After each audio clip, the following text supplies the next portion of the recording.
بسم الله الرحمن الرحيم. الشيطان يعيدكم الفقر ويأمركم بالفحشاء والله يعيدكم مغفرة منه وفضلا والله واسع عليم۔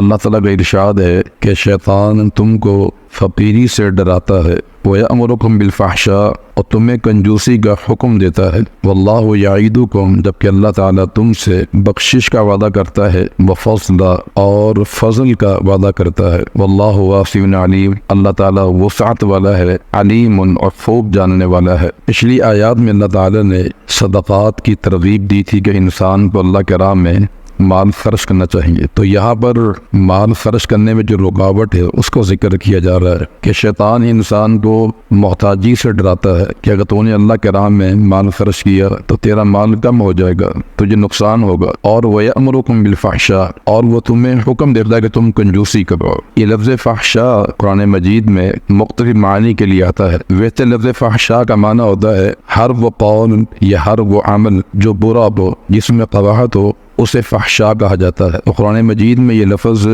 زنا کے معنی میں بھی آتا ہے۔ اللہ تعالیٰ کا ارشاد ہے کہ وَلَا تَقْرَبُوا الزِّنَا إِنَّهُ كَانَ فَاحِشًا، اور لفظ یہ فحشاء قرآن مجید میں قوم لوط کا جو عمل تھا ہم جن پرستی، اس کے بارے میں بھی یہ لفظ استعمال ہوتا ہے، لَتَأْتُونَ الْفَاحِشَةَ قرآن نے کہا، اور یہاں پر یہ لفظ بخل اور کنجوسی کے معنی میں آیا ہے۔ تو یہ شیطان انسان کو کہتا ہے کہ تو نے مال خرچ کیا تو تو فقیر بن جائے گا، تو خود محتاج ہو جائے گا، تو لہذا وہ انسان کو کنجوسی کا حکم دیتا ہے۔ اللہ نے جواب دیا کہ واللہ یعیدکم مغفرۃ من، اللہ تم سے بخشش کا وعدہ کرتا ہے، اور اللہ کے نبی کا فرمان بھی ہے کہ ما نقص صدقۃ من مال، صدقہ کرنے سے مال کم نہیں ہوتا۔ اگر ایک انسان 1 روپیہ خرچ کرتا ہے تو اللہ تعالیٰ انسان کو 10 گنا اور 700 گنا، اور واللہ یضاعف لمن یشاء، اس سے بڑھا کے بھی انسان کو اللہ عطا کرتا ہے۔ تو لہذا اخروی لحاظ سے یہ وعدہ کیا گیا ہے کہ اللہ تعالیٰ انسان کے مال کو بڑھا دیتا ہے۔